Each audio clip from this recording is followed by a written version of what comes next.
morning, good afternoon, or even good evening in whichever part of the world you are joining us from. My name is Deepak Khemani and I am the co-founder of Bloom. I, along with Dr. Neeta, Premraj, and Payal, who is the founder of Bloom, welcome you all to this 54th episode of Bloom Talks on Sunday. This has been happening consecutively for the last 54 weeks. So thank you everyone for those who have joined in. Thank you to all our previous guests who have graced this show. And a little bit about Bloom. Bloom is a flower that has blossomed and is spreading its fragrance across the globe. At Bloom, we are into physical and mental wellness, trainings, speaking engagements, and creating signature workshops for those desiring to go to the next level. Bloom has a handpicked team. These people are the who's who in their domains and have an accumulated 200 plus years of experience in their own field. We strongly believe in co-creation, collaboration, and teamwork. I invite all of you to be a part of Bloom, where together we grow, and as Bloom blossoms, it creates ripples the world over. Let me introduce my co-host, Mr. K.V. Premraj. Premraj is a futurist. He speaks on employee engagement and management. He has been working in the BFSI space since 37 years. He's been both in the PSU and the private banking sector side. He was the CEO of the BPO arm of a leading private sector bank. We have a very special guest today on our show. I request Premraj to introduce her and take the session ahead. Over to you, Premraj. Thank you, Deepak. Thank you for that kind introduction. Yes, we have a very special guest today. The youngest person to grace our show too. It is Ishita Katyal at 16 years of age, who is an author and a public speaker. She became a published author at the tender age of 8. She is amongst the youngest Indian TED speakers. She has spoken multiple times at prestigious global TED stages. Ishita feels nothing should stop any child from experimenting with what they want to do in life. They should not wait to be an adult to follow their passion. Ishita emphasizes on the message that all adults have a responsibility to help young people discover their passions. She has won numerous awards and was also featured in Child magazine as one of the 8 child prodigies of India. Welcome to the show, Ishita. Thank you. Thank you so much for that wonderful introduction. Who is an author and a public speaker. Yeah, privileged to have you here. So youth empowerment. So let's dive deep. Speaking on the TED stage has been a dream for most speakers. You have ticked off this box at a very young age. What were the ideas that you shared on the TED stage? So, like you said, speaking on the TED stage is such a big dream for anybody. And as a kid, the first time that my parents told me you are invited to speak on the TED stage, I did not believe it. I thought it's just another prank they are playing on me, which really tells it there's an inherent problem with the fact that kids don't believe that they can do things. When you've seen adults on the stage, you look at that and you say, that can't be me. I haven't seen a lot of 10-year-olds or 12-year-olds on stage. So when I first found out that could be me, instantly I got out a notebook and I was like, I want to speak about this and I want to speak about this. And it was this overwhelming feeling. But at the end of the day, it's about ideas worth sharing, ideas worth spreading, and you need to say something meaningful. To before I tell you exactly what I spoke about, I'll share this funny thing that not a lot of people know. You see the main talk, which is like 10 minutes, and you say, oh, wow, it was great. But right before that, I had about 5 to 6 drafts which were rejected. So I had 5 different ideas I wanted to speak about.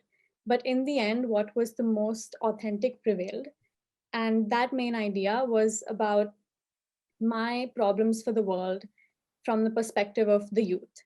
So that was something which is very important to me that I wanted to share with everybody, that age is just a number. And that line is kind of just my Bible at this point. The main idea that I've wanted to spread across the world is that there's this one question: what do you want to be when you grow up? Which we're all asked constantly, from no matter how old you are, you've been asked this at any point of time in your life.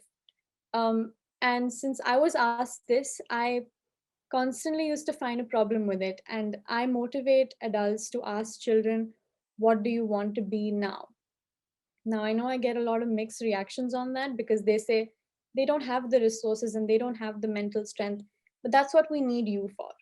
So now is about living in the present moment, and working together as a collaboration, because you might think that a kid is not capable of achieving it, but those ideas, that simplicity, that innocence leaves us as we grow up. So if we can take that beautiful part of the youth and incorporate it with the realism of adulthood, I think it can be the most beautiful amalgamation.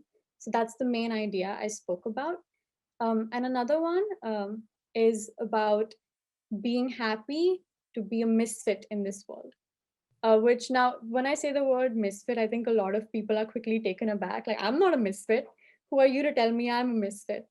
But come to think of it, there's nothing that is a perfect fit in this world. And just because of that prefix, a negative prefix, we tend to say, no, that's not me. I'm sorry. But I think we have to see the beauty in that word, that we're all so unique, that we all find a way to fit in this world without being a perfect fit. So that is something I speak about to both adults and kids, because at the end of the day, it's all about embracing who you are. That's great. Thanks for sharing. Living in the present is what is more important, and being happy as a misfit is also something that is very, very important in life. Thanks for sharing this. And I'm sure you would have had to work a lot on the TED Talks because they are very, very strict as to whom they allow on the TED stage. And if you had half a dozen of your 5 of your ideas rejected, it also shows the depth that you have in yourself. Thank you for sharing this, and we appreciate that.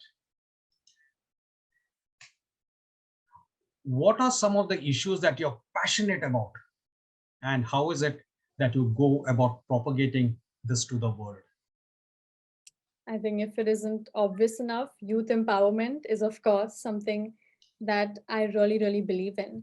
And when it comes to propagating it, I think we have this misconception that you need to constantly go out and speak about it. Of course, that's a very important part. But I think propagating it starts from a very individual level. Even if you, on an individual level, are helping kids around you or just spreading that positive attitude, you are still propagating youth empowerment. It's okay if you do not find that platform, if you do not show a million people that you created an impact, but propagating it, knowing that you did it, and knowing that you had an impact on even one person's life, I think we all are propagating it. So that is something that is very important to me. Another thing is mental health. I think in today's world, especially with the children my age, this has become an increasing issue. I've seen myself go through it, a lot of my friends, and I might say, we do not have a lot of accurate representation that we lack. And yeah, open-ended conversations. So youth empowerment, mental health are two things that I really love to talk about. And I believe propagating it starts at a very individual level. What I love to do is, of course, like this, spread awareness. One thing I can do for hours and hours is talk. So if you can use your words wisely, like they say, it's one of the most powerful weapons. So if you can use that and talk about it, even if you're talking to like a group of 5 people. That's completely all right. And also going to different places as a collaboration with my friends and creating activities for the underprivileged and educating them about it as well. Not skills that they learn in school, but skills more like your body language, your creativity, your public speaking, which motivates them to also believe that uh, their resources do not limit them from being empowered. Thank you for sharing that. Love the way you put it. Youth empowerment is something that is very, very crucial, and the mental health of teenagers is of paramount importance. These are the people who are going to design our future, so they need to be really empowered. Like your thought and the way you're propagating it.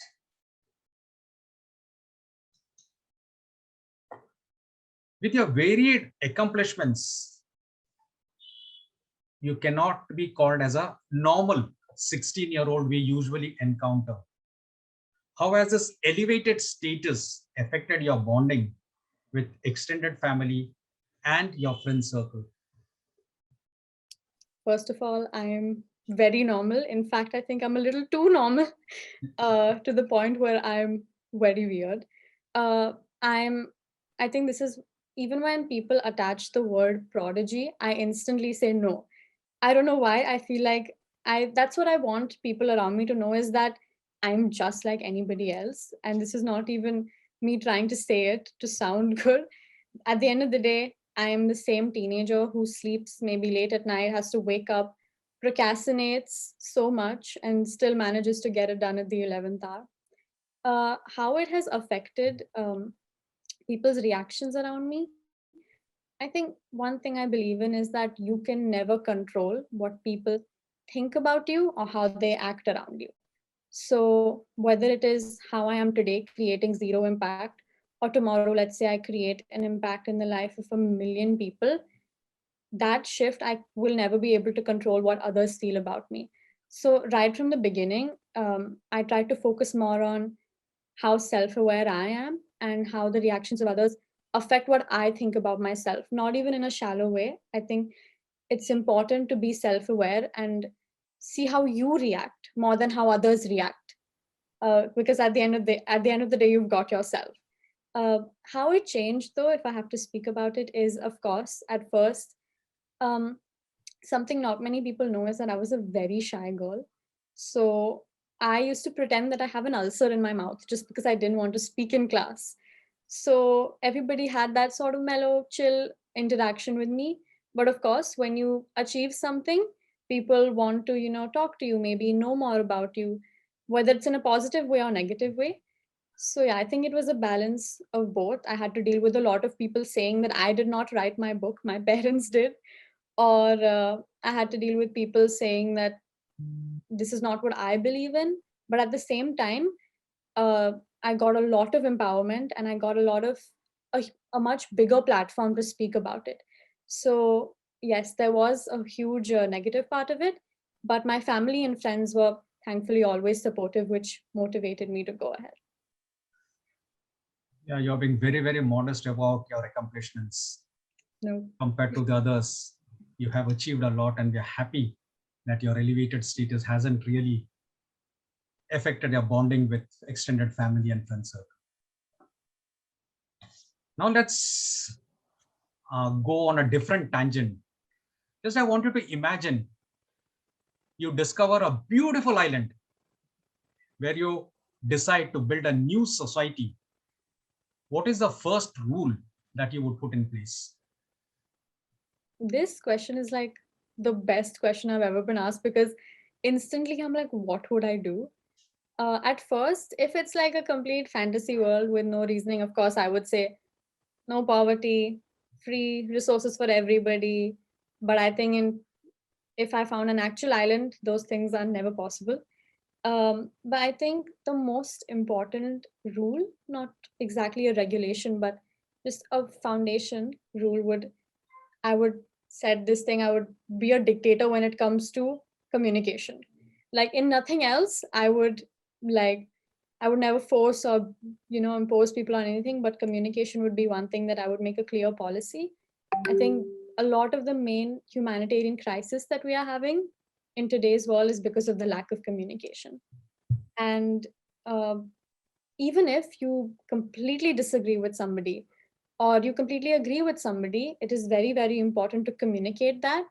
And in fact, I think we all might have noticed this, that if we are very rigid about a certain opinion and we never communicate with someone who believes the exact opposite, you will never see the different perspectives. And you might even just stick with that forever and realize, you know what, there could have been this huge paradigm shift, but that never happened because I didn't communicate. So yeah, I think the beautiful island would become even more beautiful if people are communicating their needs and yeah, having good conversations, whether it is about issues or just about how they are feeling. It's nice to hear. Let's hope you find that beautiful island. And like you said, communication is the key. It's one of the greatest skills on planet Earth.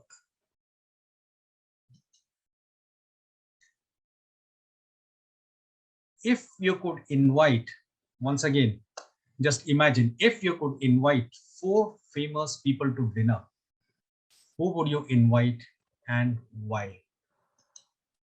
Right off the bat, this is going to be very cliche, but some cliche things are really true. Oprah Winfrey, very, very inspiring. I think anybody would love a chance with her, love a chance to talk to her. Sorry. And second thing is, I am recently I've recently got into economics. So Adam Smith, if you all know, he's a father of economics. Even though I'm not too aware about it, it would be really interesting to see how the concepts he laid in like so long ago are still relevant today. So yeah, I still have a little bit of that economics nerd in me who can relate it with the issues in today's world. Oprah Winfrey. Third, I think would be Mr. Modi. I think there's no better opportunity to just grab him and say, please listen to my issues. We can, there are so many um, reforms that we could create. And fourth is, just because this is more for recreation, is Heath Ledger. He played the Joker, if you all know the first one. And yeah, he really, really inspires me. I think he's very, very underrated. So yeah, those would be the 4 people. Thanks for sharing that. And it is said you're the average of the 4 or 5 people in your close proximity. So if these are the people who inspire you, your thoughts will translate into action, which is very, very good for all of us. My last question to you before I hand it over to Deepak. At a very young age, you have achieved a lot. What are your future plans, dreams, and aspirations? So there's this one thing that my close circle always tell me is, only a dead fish goes with the flow. I've heard this so many times in my life. And at first, yeah, when I started off with this journey, that's what I used to believe. I'd say, you know what, I'll go with the flow. I know what I'm doing today. Do I really need to know what I'm doing tomorrow? But right now, I think I've found a middle ground.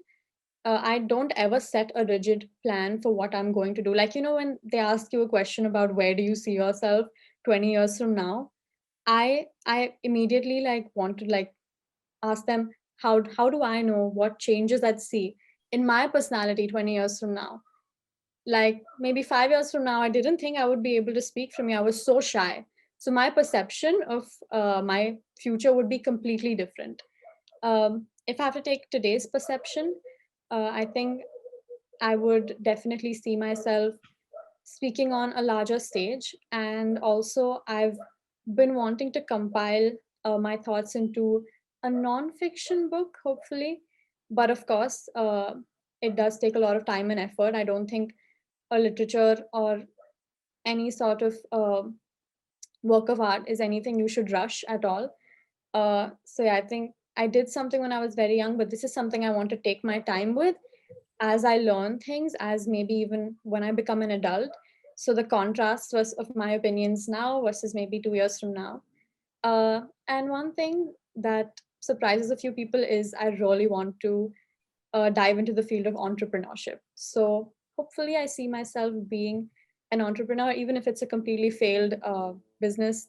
I'd still learn from it. So yeah, but at the end of the day, I just want to see myself hopefully successful and doing something I love. That's the main thing, I think. I'm sure you will be successful and you will be happy too. With that, I hand it over to Deepak to take it forward. And then after that, we'll involve some of the participants too if they want to ask you any questions. Over to you, Deepak.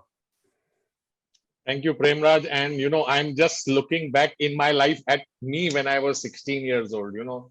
I was in school. I remember my teacher, without asking me, selected me for an elocution competition. And I gave her 10,000 reasons as to why I will not go and attend and, not stand on that stage. So we have a 16-year-old today, who has been on multiple TED stages and, has written a book. And just listening to your conversation, the only feeling one gets is that this country's future is in great hands. We need more Ishitas. We need more people to be able to communicate the way she does. We need more people to listen to what she's saying.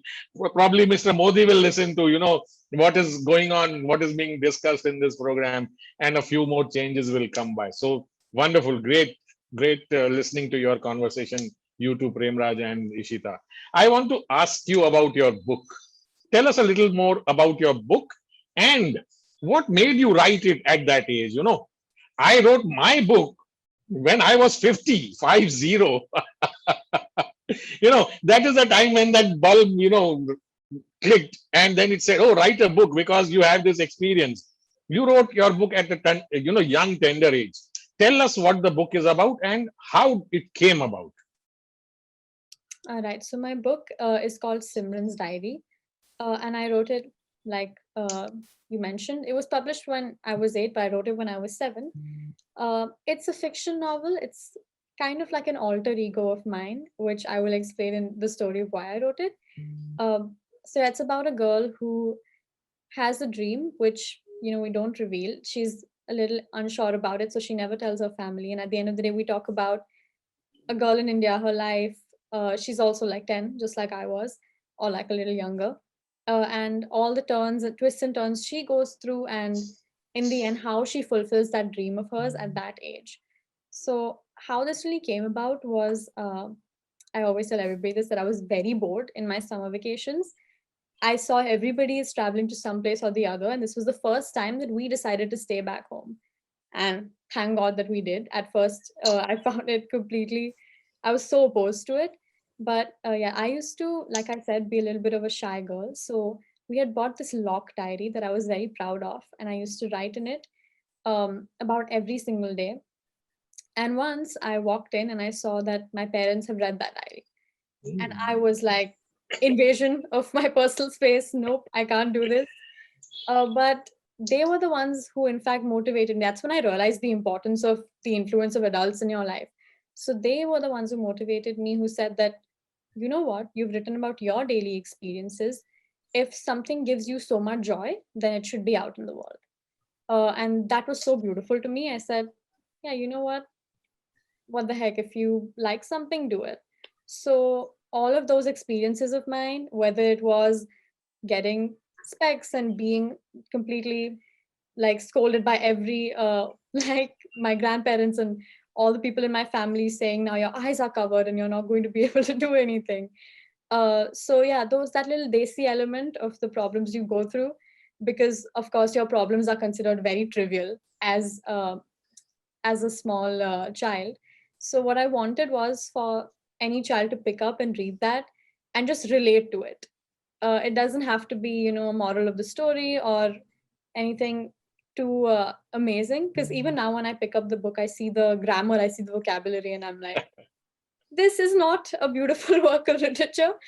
But the main message was for a kid to pick up something and just be that they can attach some comfort to it. And which is why I did not name it Ishita's Diary. I named it Simran's Diary, so that it is just any other girl who can read that and say that, you know what, I have gone through these same problems and this girl managed to like fulfill her dreams, so why not me?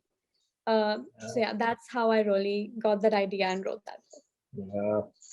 Yeah. at age 7, when most children are just learning the language, they are just going through the textbooks and reading them and memorizing them to give answers to questions in their exams. You are actually writing about your experiences and your alter ego, I mean, so really you have to be blessed to be, doing this at that tender young age. Also, how did the TED happen? You know, every person who is a speaker, who is a good communicator, his dream is to be on the TED stage. How did it happen? That it obviously cannot land in your lap. You told someone, somebody had heard you, read your book. How did that happen? Just tell us. So I think the initial stage was that I organized my own TEDx event. So anybody can apply to be a licensee. And that time, so the process at that point of time was that you had to go through an interview with an official from the tech team. So they were, of course, surprised seeing that I'm like a little girl with like headphones. I'm sitting and I'll shoo my parents away. And I'm like, I can do this. I don't need you guys. So I was like, that was my first experience. So I organized a TEDx event with my fellow classmates in my own school. So that was really the first step where I got to know members from the TED team. And coincidentally, they were also the same ones who were organizing TED Global at that point of time. So it's also some sort of, I don't know if a lot of people believe in destiny, but these kind of incidents do make you believe in that. And then I wrote a book right after that, since I got this Josh in me. And I was invited to speak at my first TEDx event. And I think because of that exposure and also because of organizing that event, and yeah, the more you speak, I think the more visibility you get. I think then they see if you have that potential, then yeah.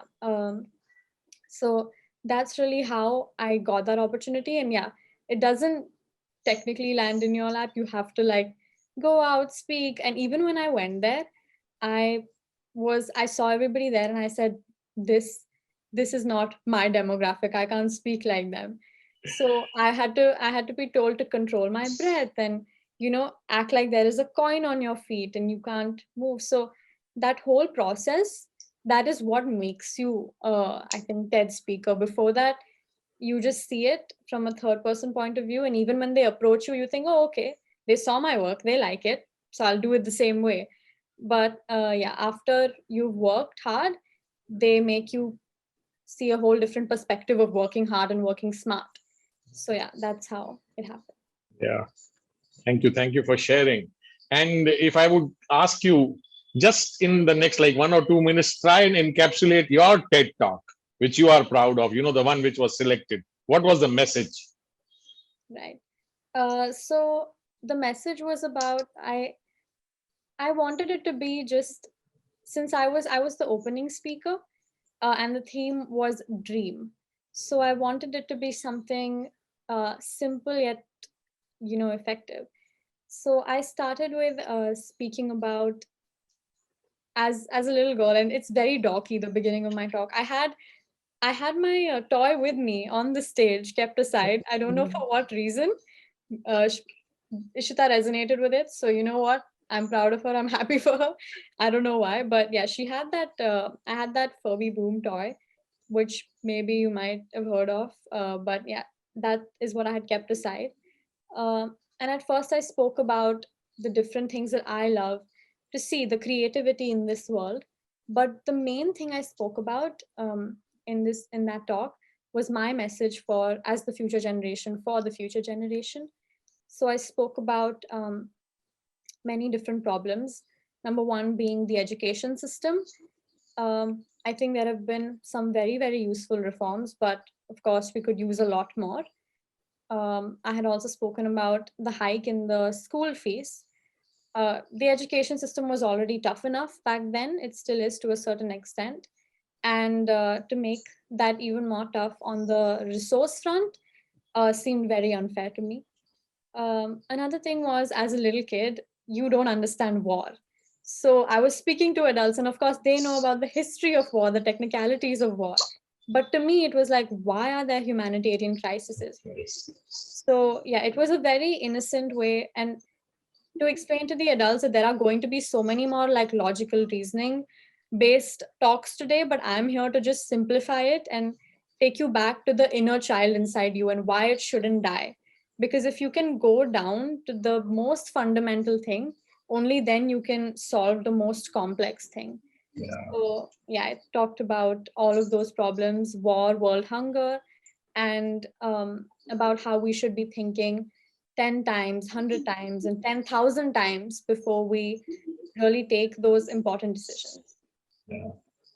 Yeah, I mean, this one line really resonates with me, don't let that child inside you die. Mm. I live on this maxim, Umar Pachpan ki par dil bachpan ka. So that child inside me is still alive, that bubbly fellow, who jumps, dances, shouts, does whatever he wants, whenever he wants. I love it. Great, fantastic, super, super message. And I'm again taking off from what you said just now. Just assume, you've been through schooling, you are now 16, you've seen the schooling system. Let's assume Mr. Modi is actually listening to this program and he invites young Ishita to meet and he says, let me make you the education minister. What are the changes in the education in the schooling system you would propose? I would jump up and down at first, and I would refuse to take that responsibility and say, no, do not give me this. But no, I would actually love to take that upon upon myself. The main thing is that there needs the subjects. I think we are more than just the STEM world now. Uh, and even the concepts, even so, of course, it's ICSE, CBSE, so many different curriculums. In my curriculum, I was glad enough that I actually dropped out maths and science and I took up commerce and economics, which not a lot of people have the opportunity to. And even when they are learning other subjects, they are always told ki nahi, ye to theek hai, but math. Okay, focus on math. Focus on your science right now. So I think the introduction of new subjects and even the curriculum, we need a lot of more, I think, a real world based curriculum. The rigid problems we have or the same things we've been studying about the same history, I don't think so. I understand it's important to learn about the history, but what do we do now onwards learning from that history? We never learn to apply that. कि ठीक है, ये battle तो हो गई. Now what? How are we avoiding this? What did we learn from it? And what significance does it have in today's world? Because we're never taught how to pay taxes in school. We're going to have to learn that ourselves. So that, I think, also the introduction of a subject about maybe life skills, about the theory of knowledge, which is something the IB has. Because I know that I had a life skills period in only 1 year in my life. And that period used to be 30 minutes of just the teacher walking in saying, do whatever you want to do. And you sit there and we say, is this a life skill? Is this what you are teaching us? This is what you want us to become? So yes, I think the subjects, the curriculum, and also coursework. It's very, very difficult. I can never understand how you're supposed to evaluate a kid or what they studied for a year in 2 hours. So I think that you can have that combined evaluation, but throughout the year, there need to be evaluations based off of your coursework about what you're doing in real life and how you take that subject and put it into real life. So yeah, I think the marking scheme, the curriculum, if those things are, if they become more approachable to us, we will never have to worry about laying in bed and making excuses to not go to school. If it's something we like to study, we want to study, it's practical, Yeah. we would love to study it. Wonderful, wonderful. I'm sure someone somewhere is listening to this. Points are being made, they are being noted, and noticed. And something will clearly happen very, very soon. I'm sure of this. Okay. So I can't, always, ever since I saw this cartoon, there is this child who's looking up to his parent and saying, when there is a separate teacher for every subject, how do you expect one child to understand all the subjects which he goes to school and give an exam for that? Yeah, that's the way it is. The four people, when Premraj asked you to name four people, you mention off the cuff these four people. I was surprised. There is no Bollywood celebrity over there. There is Heath Ledger, which is from Hollywood, but there is no Bollywood guy or girl. The Nobody from Bollywood inspires you. I mean, just the reason I said that is because I think how our country works is we have this insane fascination with the Hollywood. So if that happens, immediately you get to meet people from your country. And I think, yeah, the Bollywood industry is very inspirational. But if agar Modi ji se baat ho gayi, then I can request him to also, make that happen for me. So I, think logically for each person. yeah, if he calls you, then he'll call the whole Bollywood brigade also, and then you can meet all of them together. That's possible. Yes. At what point did that ulcer from your mouth disappear? How did it go? Was it your own thing, whether somebody, a teacher who really, really inspired you, or maybe it was your parents? How did that ulcer disappear? That's a wonderful question because I should be asking, my 10-year-old self that to see how does that change happen? Like everybody says, it's never an overnight change, of course. It was definitely over a huge period of time. And that's what I've learned now is that when I want to see a change in myself, I can't expect it to happen tomorrow. So when that ulcer in my mouth first, automatically came was when I was put on the spot in class. Again, education system. When you are wrong, you are completely you're treated as an outcast, and like, how do you not know this? So that's when I was like, okay, convenient excuse. But I think, yeah, the first thing that started to slowly make that ulcer disappear was the motivation that my parents gave me.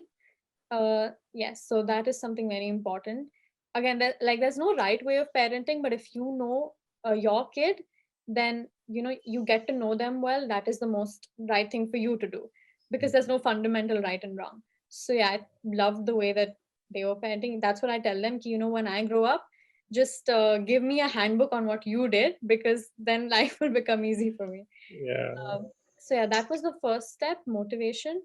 And also when I started to become more self-aware, I know it sounds so funny that a little kid is talking about being self-aware.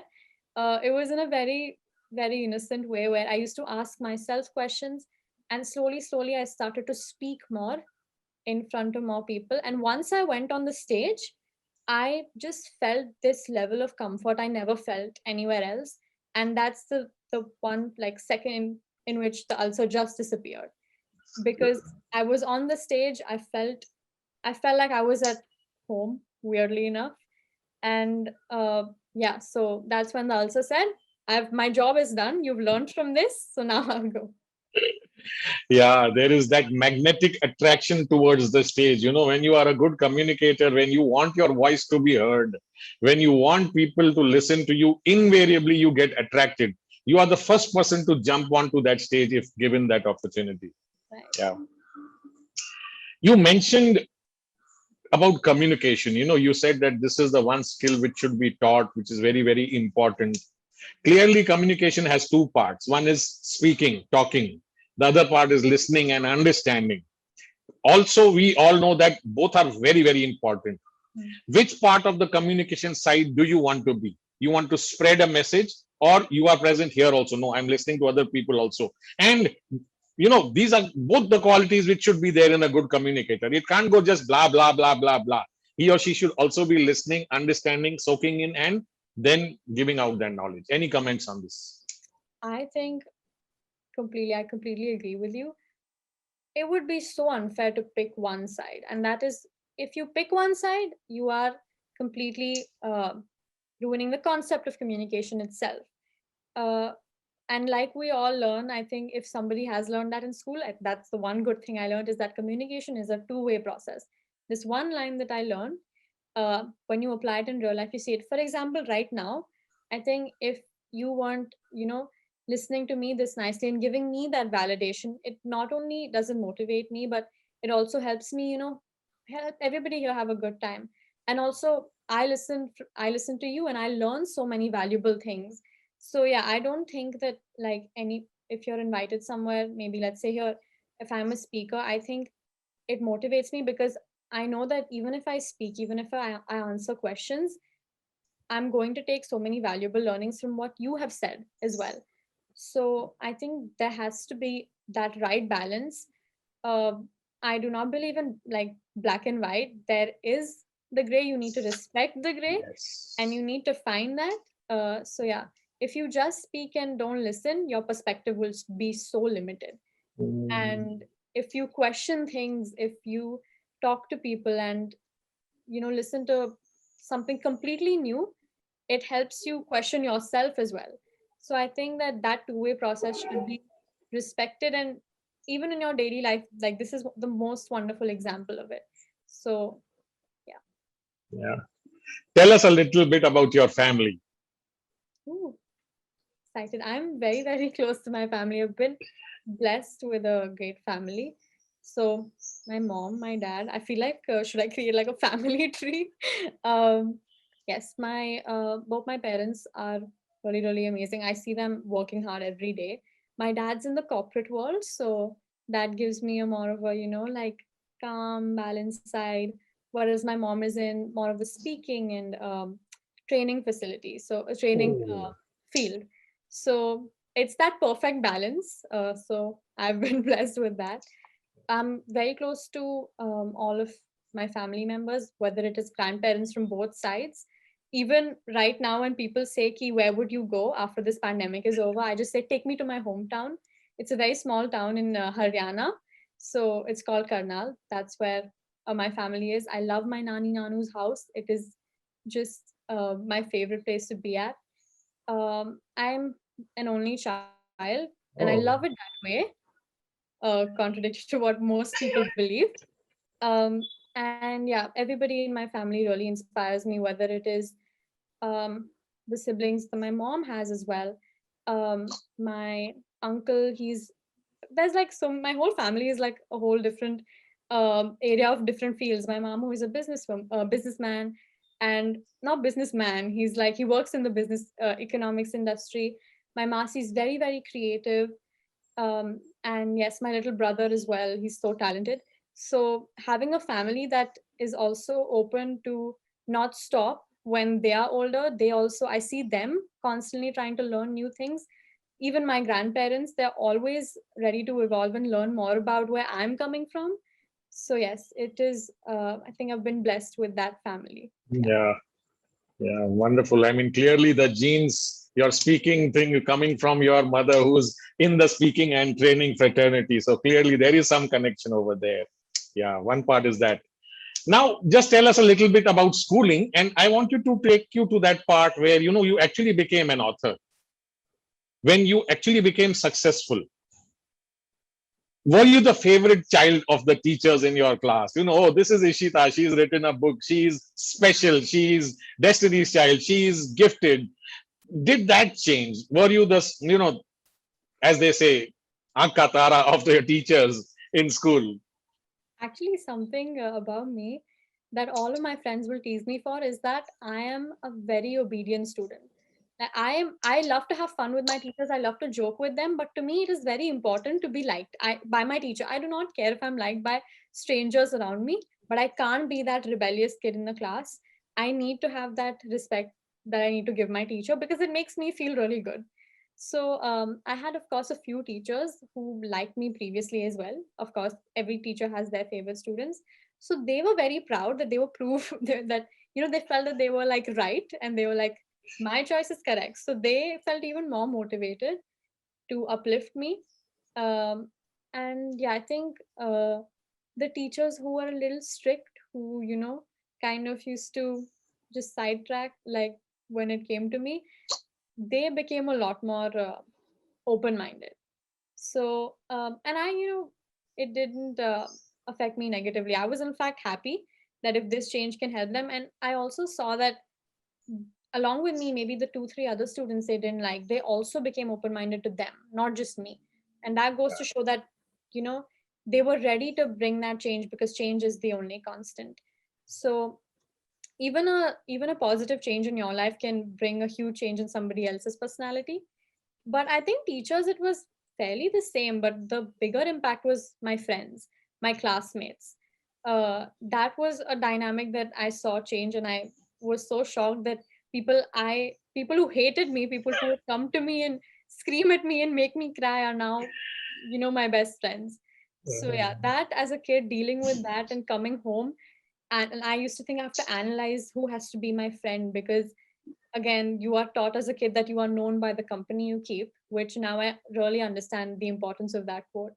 So yeah, as a kid, I was constantly evaluating who is my real friend and who is not. So yeah, it started very early on.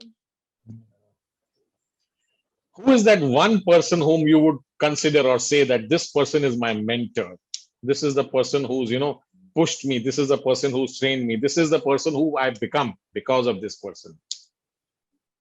Definitely. Like, I wish I had some, I actually don't wish if I had like a really amazing mentor out of this world who has done something. I never had somebody externally. Like, I've never met someone that, like, a message has stayed with me, but not a lot of people. The people who have always have been my mom and dad. So they have been in insane, because I remember when I was writing my book, and when we went to the publishers, of course, if a little kid is standing there, they told me we publish books for kids, not by kids. So one thing I've seen is, yeah, my mom taking that beautiful stand, and that motivated me so much. And one really lovely thing, it may sound a little funny, but one thing I've learned from her is that sometimes you need to be shameless. You have a question, you say it. No matter, sometimes you think it's such a stupid question, and the person will respond by saying, you know what, I never thought about it this way. So yeah, I think it has not only taught me about the importance of the women in your life, but even the human being that she is. It really motivates me. I think if not for her, I wouldn't even, technically, even I wouldn't be here. She gave birth to me in this world.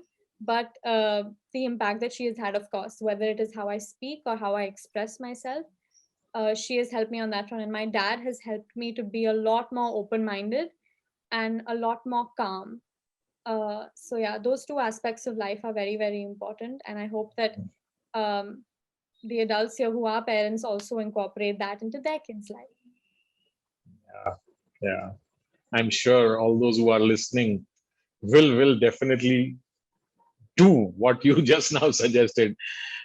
Tell us about a typical day in the teenage Ishita Katyal's life, and not the COVID days which we are going through where there are restrictions, you can't do this, or just before pre-COVID, getting up in the morning, a lazy morning, telling I don't want to go to school today, or wasting time with your friends or doing some prank calls to somebody. Tell us about the typical day in the life of Ishita. So at first, I think my grade 8 and 9, I did not like going to school. I was just holding on to my bed for dear life, and I had a new excuse every single day.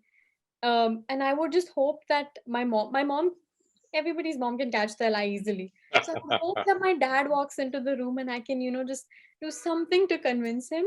But yeah, also I think that time it was the impact of like on my mental health that school was having. Because of that, I did not like going to school. But other than that, I think right when I would come back, I had this thing where I had a system of rewarding myself. So whatever accomplishment, even the smallest one, I reward myself in a small way or a big way. Um, I think spending time with nature is very, very important to me, because I don't believe in like a god, but I do believe nature is technically, a superpower or a force that you can learn so much from. So yeah, I think take a book, go out, sound like a grandmother. It's all right. My friends call me the mom friend. Go out and spend time in nature. It's one of my favorite things to do.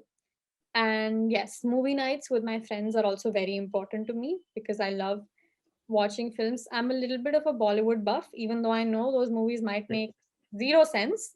Uh, but yeah, that's mostly. And sleeping late used to be my typical thing. But yeah, going out, studying, coming back home. Now I'm also learning how to play the guitar as well. So spending some time on that and spending time with myself is very, very important to me, because I am an extrovert, but if I don't get time with myself, to recharge my batteries, I go insane. So yeah, spend time with myself, read, go out. Yeah, that's all I do. No stuff, Yeah. really. So we have Ishita, who's Destiny's child. We could say nature's child. She is another typical teenager who just does her own things, wants to do what she wants when she wants. But luckily, she's been blessed with great parents. She's written a book. She's done multiple TED Talks. She has a message which she wants to give to the world. If anybody from our audience would like to ask Ishita any question or even just a small bit of appreciation, please unmute yourself and ask her. Asha Lata, Abhijit, Lata.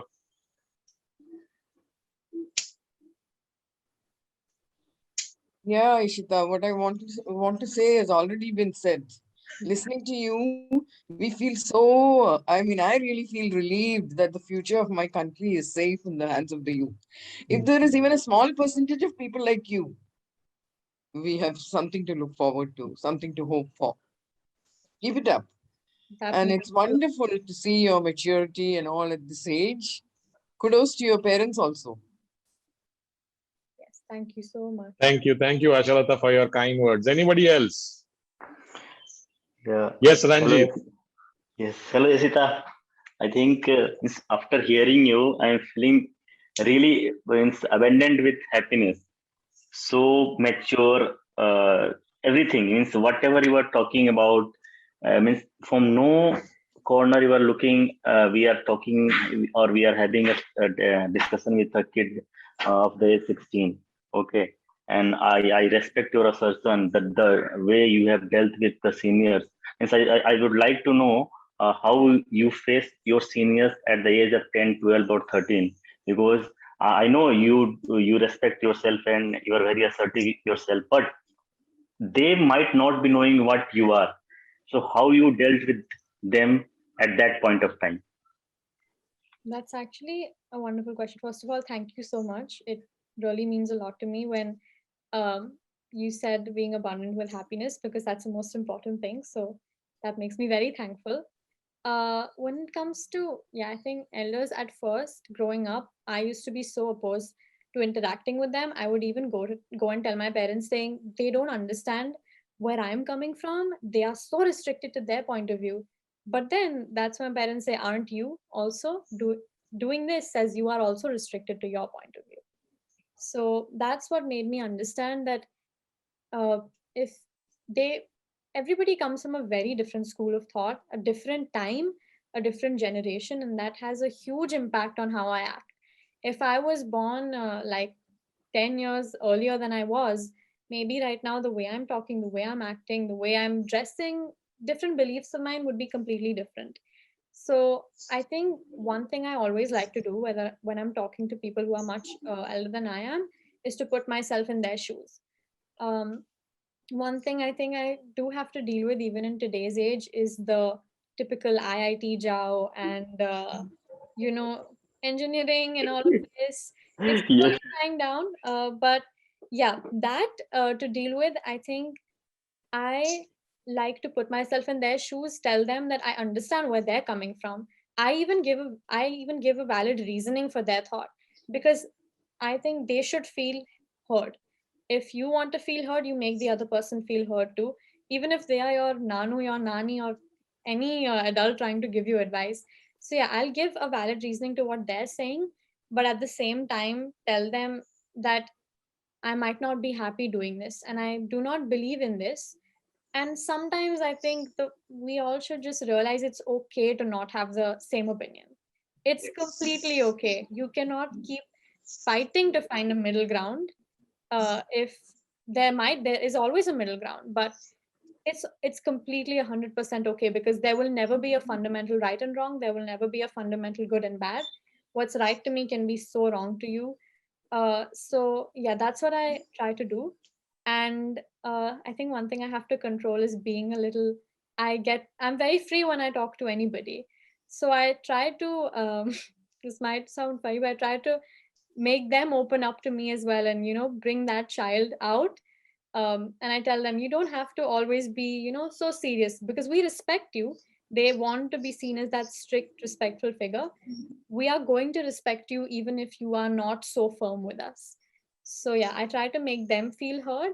And if there is a clash of opinions, it's all right. You see where the other person's coming from, where you're coming from. As long as you can respect the opinion, that's what matters. Thank you. Thank Thank you, you, Ishita. Ranjit, for asking that question. Thank you, Ishita, for replying that, and there is one thing which he said: nothing in life is black or white. It is all shades of gray everywhere. There is no right or wrong. There is no true or false. There is not this or that. It is everything which is there somewhere in between. It depends on which side of the fence you are. Wonderful. So, Ishita, my 13-year-old son is also part of this program, and he's listening to you, and he's put up a message in the chat. He asks, how many copies of your book did you sell? That's so wonderful. Thank you. This is something I should be knowing. Anytime anybody asks me this, I have to like run to my mom and say, Mama, can you please tell them? I have no idea. Because to me, it was never really about that. Once it's out in the world, it's there. I think, yeah, maybe it's it's one Amazon search away. Maybe you can see that. Yes, yes, If yeah, I will think about the number, though, there are a couple reviews that you could check that out. yeah. Definitely, I'd give myself thoda benefit of doubt and say that quite a few, a little bit, Quite. yeah. um, Yeah, but yeah, the exact number was never the focus to me. So yeah, even if you want a copy, yeah. What will the 25-year-old Ishita look like? What will she be doing 9 years from now? I hope she's having fun. I hope she's traveling the world. Uh, Pandemic, please go away. Um, yeah, but 25-year-old Ishita, I think I see her trying to learn more skills. Yeah, because right now sounds funny, but because of the curriculum I'm in, it's a little bit more, a lot more work in the IB. So I do not get a lot of, you make time for things you love, but at the end of the day, still, I want to learn as many things as I can. So I see her doing that. Yeah, I see her traveling the world. I see her meeting new people. I see her going on retreats, uh, adventure ones based on nature, and yeah, hopefully maybe starting her own venture, which is something that solves a problem in the world, but doesn't have to be too boring. Yeah, solves a problem, but is very innovative as well. So I hope she comes up with something wherever she is in a parallel Yeah, universe. yes. Clearly, if you believe in something and you believe in abundance and you know nature is there with you, whatever you are thinking of or dreaming of will definitely come true. Hussein, you raised your hand. Do you want to ask something? Not exactly ask, but I just wanted to appreciate her. Hi, Ishita. I'm Hosanna, and I am really proud looking at you.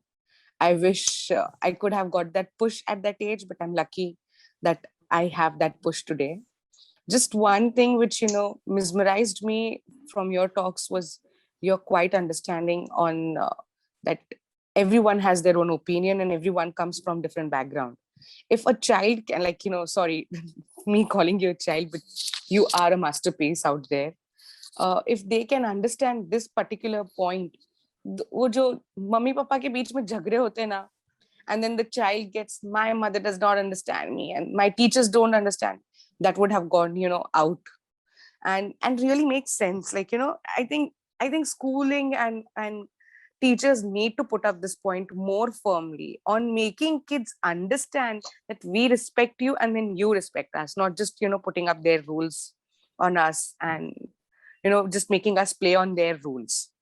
That's where I think even when I was 16, 11 years back, I couldn't understand things. I couldn't make firm decisions because my opinion, I wasn't clear on the path where you are clear right now, that other people have their opinions. We were just like, usne bola, ab maine bolungi, or what I say have to be done. No, we need to respect things on both the ends. Just that. Thank you so much for this amazing talk. I really enjoyed listening to you. Oh, Thank you, Hussein, for sharing your thoughts. Yes, Ashalata. Ishita, anything, you didn't mention any sport or anything. How are you for games and sports and all in school, and any game which you like or you play? Thank you for asking that. Please, if you ever see me, spot me playing any sport, please run away. I do not want to be embarrassed like that. I tried playing basketball as my outdoor sport in school, and I'm very short. I'm not at all athletic, but that is something which I think I took to my ego. I think the starting of last year. So now I, in fact, exercise. Yeah, I go to the gym with my friends. Not any crazy activity, but I exercise so that because I want to become a little athletic. I am a little competitive when it comes to that. I don't follow a lot any sport other than Formula One. Again, it's the stereotype that only boys like it, and I've been told that I only watch it because the men are good looking, which is not true. I love motorsports. I love Formula One. So yeah, I do like go karting. The only sport I play is badminton, but again, my arms are very flaily, no power, can't smash. So I'm not that athletic. But yeah. Yeah, Ishita, you mentioned about basketball, and the person you asked that question, Nashalata, has been a national level basketball player. No, it's only state. It's only state. I wish you could have taught me. Such a cool sport. No, I didn't think of being a state player. I just loved that game. You know, in our days, we could play for a longer time. And I used to play till I couldn't see the ball going to the net and the ball. You know, it used to be dark, that dark by the time I left the ground. I just loved the game, that's all. I love So that. it's I'm so nice. glad you had that because I sports is just the one thing which I wish I could have delved into more. But yeah, it's all right. Yeah. Yeah. Before I hand it over to Premraj, it is already 1 hour we've been talking to Ishita. Before I hand it over to him, Payal, if you could unmute yourself and say a few words. Namaste, everyone. Thank you, Ishita, for being here, for being a very well-versed personality, and we are very proud of you, and we are blessed to have you on Bloom. Thank you, dear audiences, for being continuous support. We'll be completing 1 year soon, next week, and yes, what else I can tell you? Hoping to see you soon in next 10 years again on Bloom platform and see you evolve and bloom. Best wishes. God bless you, Ishita. Thank you so much. Premraj. Okay. A big thank you to all the participants on the show. Ishita, thank you for a very, very engaging session. The depth of reasoning you bring for someone so young is breath-snatching. You're mature beyond your years. It is people like you who gives us hope. The future is in safe hands. Yes, it is. Wishing you continued success. Thank you and God bless. Thank you so much. Thank you for having me. Thank you, Ishita. Wonderful session today. Thank And you, everyone, for attending. And next Sunday is our anniversary celebration. Hope to see you being part either online or offline. yes, and before we all leave, I would just like to say thank you for having me. And I felt so comfortable. This has been one of the best conversations, and I'm very, very grateful. So, everybody here, thank you for coming. And thank you, Deepak sir. Thank you, Premnath sir. It was so lovely talking to you, and I've learned so much from you as well. So, thank you for that. Thank you. Wonderful, Ishita. Thank you, and hope to meet you soon and have some sort of association with Bloom going ahead. Definitely. Thank you. Thank Thank you so much. you. Thank you, guys. Have a Thank great you, Sunday. thank you, Enjoy Ishita. your Thank lunch. you. Yes, Dr. Neetal, your last closing words. Yes, the last closing words is empower, encourage, and evolve. Age doesn't matter. Age is exactly the number which is there in our mind. And this is just a perception. Just move on. Thank you, Ishita, for being here. Thank you. Thank you for those golden words, Dr. Neeta. All the best. Bye. Have a great Sunday, everyone. Thank you.